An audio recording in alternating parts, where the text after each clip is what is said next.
If you are an investor in the cannabis market, or you are affiliated with them in any way, or if you smoke pot, or even admit to having tried it once in the past, you could now be facing a lifetime ban to the United States.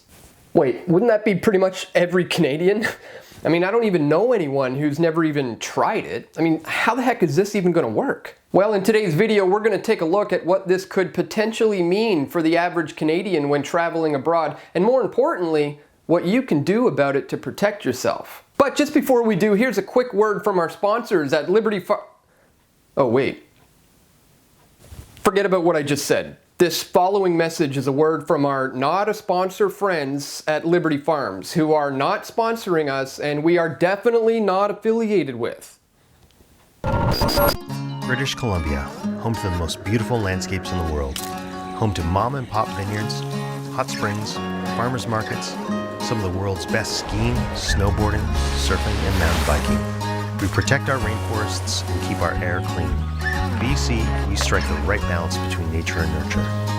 But did you know that for the last 30 years, BC has also been home to the finest cannabis in the world? BC Bud is world-renowned for its taste, aroma, and potency. We've competed and won cups, gained recognition from international celebrities. We are the Cannabis Growers of Canada. We create wealth, opportunity, and good-paying private sector jobs. The BC cannabis crop is worth over $7 billion a year, and there were over 17,000 farms creating work for Canadians and improving the lives of millions of people. We are joining together to build a free and fair cannabis market that benefits all Canadians. Won't you come and join us at cannagrowers.ca? CANNAGROWERS.ca is the website, so be sure to check out Liberty Farms, who are definitely not sponsors of ours here at Press for Truth. Alright, this just out from Politico. US official. Canadian marijuana users, workers, and investors risk lifetime border ban. Canadians who work in the marijuana industry and those who invest in the booming pot sector risk a lifetime ban on travel to the US, according to a senior official overseeing US border operations.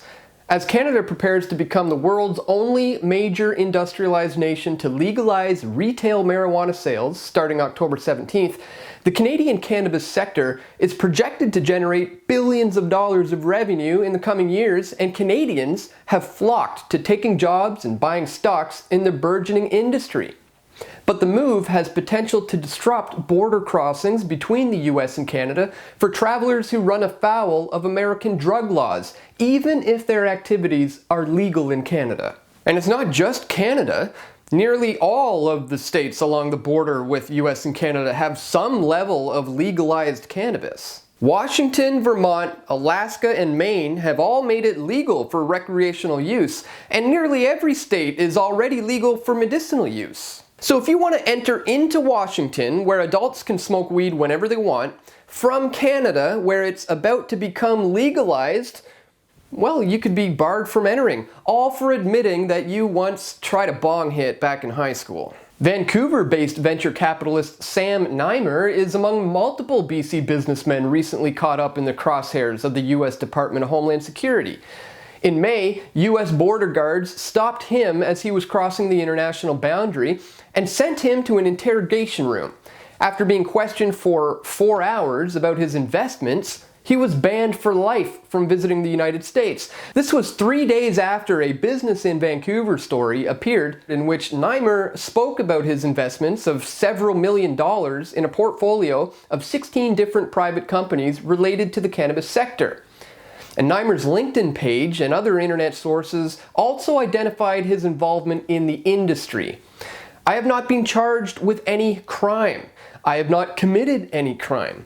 The things that I do are things that Americans do in the tens of thousands with no repercussions. It is purely because I am Canadian and I don't have any of the rights of a US resident or citizen that they can find me to be inadmissible to enter the country. And he's not the only one.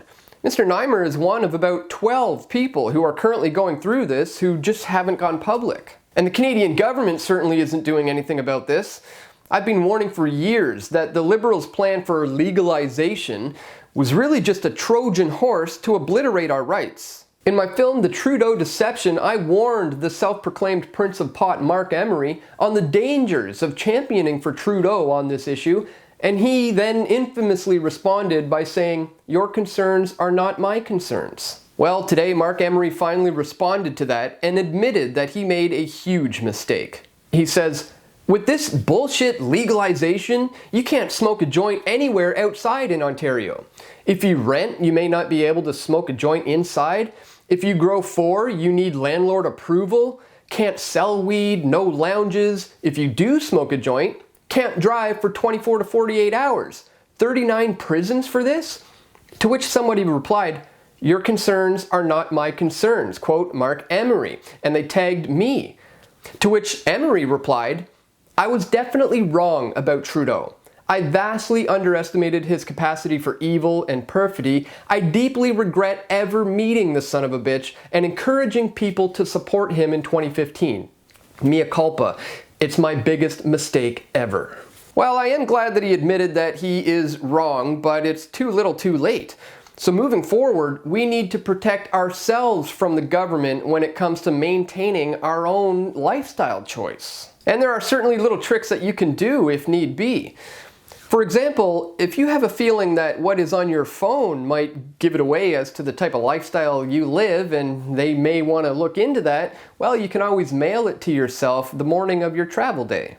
Or if you think your social media accounts might tip them off as to the type of lifestyle you live, well, you can just set them to private for the day that you're going to be traveling. In the long run, I'm sure there will be countless constitutional challenges that we will win, but in the meantime, we have to do everything we can to ensure that we don't get nabbed by these land pirates at this racket which has become known as the US-Canadian border. And be sure to check out cannagrowers.ca if you would like to join the CGC. These are the guys who are actively seeking to ensure that legalization operates in a truly free and fair open market, which is something I have been advocating for all along, so be sure to check out the links in the description if you want to get involved. And a big shout out goes to anyone and everyone who has ever donated at pressfortruth.ca/donate or who has joined as a PFT member or a PFT patron. We can't do this work without you, so thank you. Be sure to hit that like button if you found this information to be useful, and stay tuned, my friends. We've got a lot more video reports coming soon. This is Dan Dix reporting for Press for Truth. We all want truth.